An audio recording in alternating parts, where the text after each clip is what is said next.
Well, what do we have here? That's right, Sergeant Major Professor Regressive Reza Aslan spewing vacuous crap with the Bill O'Reilly off the left on what can only accurately be described as the Mecca of Regression. This is Reza Aslan Debunked.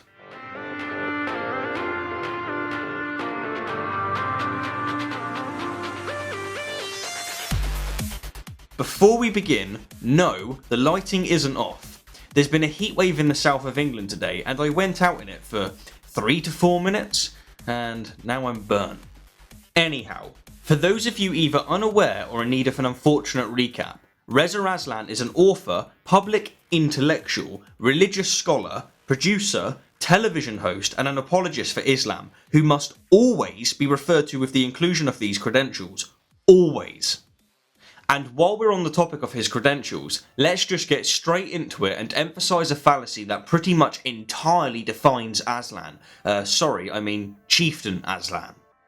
It is, of course, the argument from authority fallacy.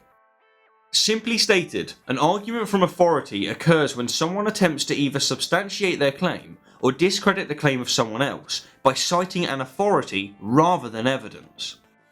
For example, a commercial claims that a specific brand of cereal is the best way to start the day because a famous athlete eats this cereal every day for breakfast. But when exactly has Lieutenant Aslan committed this fallacy?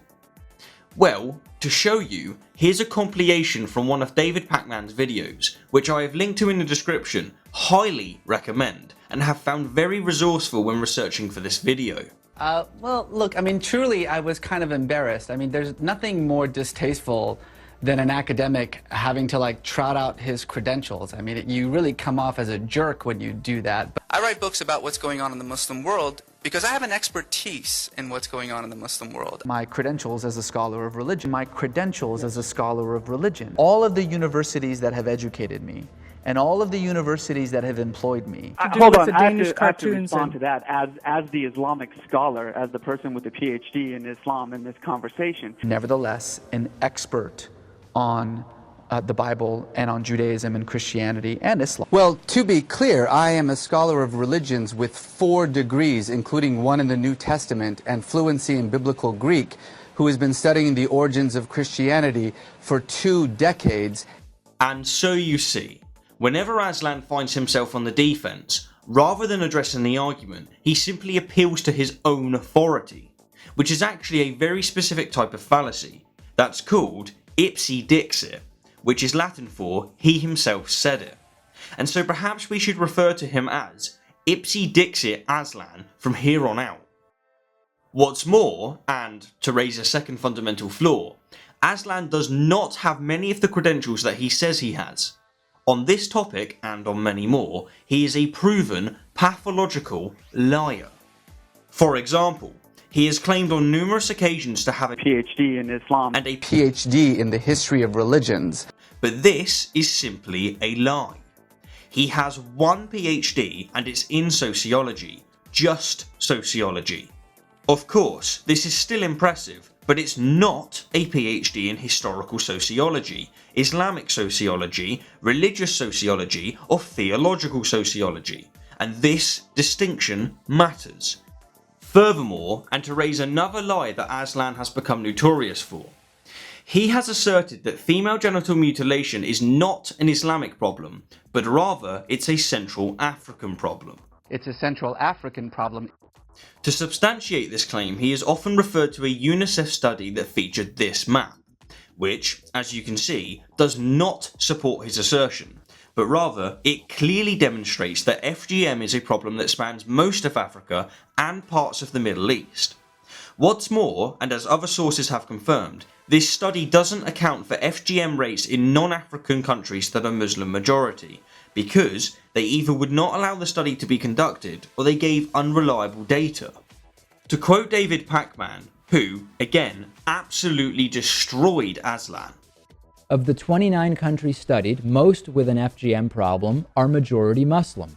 The countries with the top 4 largest percentages of FGM are all majority Muslim, and in those countries girls are almost universally subjected to mutilation. What's more, and what I would argue is one of the most important facts within the UNICEF study, a vast number of Muslim women stated that FGM was their religious obligation, often justifying this with explicit reference to Islamic teaching. To put this into perspective, this is the equivalent of saying that door-to-door proselytizing isn't a Jehovah's Witness and Mormon problem, it's a first world problem. To say this is to ignore the fact that Jehovah's Witnesses and Mormons explicitly state that it's because of their religious beliefs that they've disturbed you eating babies or whatever atheists do. A third despicable flaw that Aslan frequently commits is the redefining of language. For example, as one of my top 3 favourite YouTubers, Counter-Arguments, entertainingly demonstrates within his video titled "Religion is a Language," Aslan has on numerous occasions defined religion to be exclusively a language and just a method of communication. That's what religion is. It's a language. That's all it is.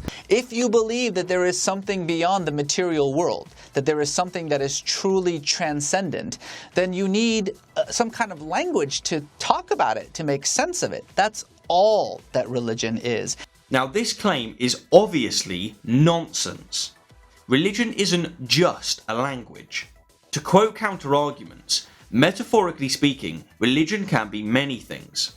Religion is a university in that educators can cite it when teaching philosophy as well as supposed history and science. And religion is a government in that it legislates what you can do, what you must do, and what you should do. On the topic of Aslan redefining language, Sarah Haider puts it absolutely beautifully.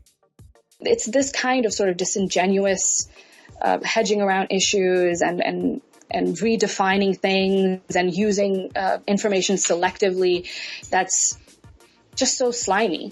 And finally, this brings us comfortably to a fallacy that Aslan absolutely adores, and one that he frequently employs alongside his untouchable arguments from authority. It is, of course, the ad hominem fallacy. An ad hominem fallacy occurs when someone attempts to discredit and or reject a claim by attacking the character or motive of their opponent, rather than addressing the substance of their claim. For example, when Sam Harris, by referring to a Pew study, asserted that an alarming amount of moderate Muslims support and endorse extreme beliefs, Reza replied not by addressing the argument or the study, but by attacking Harris's character. There's a reason why I don't write books about neuroscience, because I don't have an expertise in neuroscience. I write books about what's going on in the Muslim world because I have an expertise in what's going on in the Muslim world. Hence, in the attempt, and often with success, to suck up to the regressive left, Aslan frequently dismisses legitimate and valid criticisms from his opponents by labelling them ill-informed, bigoted, xenophobic, and when he really wants to bring out the big guns, racist. Anyhow, to recap, Sergeant Major Professor Regressive Ipsy Dixit Aslan is flawed because he is a walking, talking argument from authority. He is a compulsive liar who frequently misrepresents facts. He frequently obfuscates and redefines language to fit his narrative. And he frequently employs ad hominem attacks. Anyhow, before I leave you lovely lot, I want to give a shout out to 4 extremely excellent videos that I found very useful throughout my research, which you should definitely check out. The first is David Pacman's total annihilation of Aslan, titled "Reza Aslan Cannot Be Trusted." The second is Counter-Argument's obliteration of Aslan, called "Religion is a Language." The third is Squishtronic's amazing Regressive Presents Reza Aslan. And the fourth is the Rubin Report's post-mortem of Pacman's annihilation, titled "Reza Aslan's Lies and Media Bias." As always, thank you kindly for the view, and this time I'm going to leave you with some of my fine editing. The words coming out of my mouth are absolute bullshit.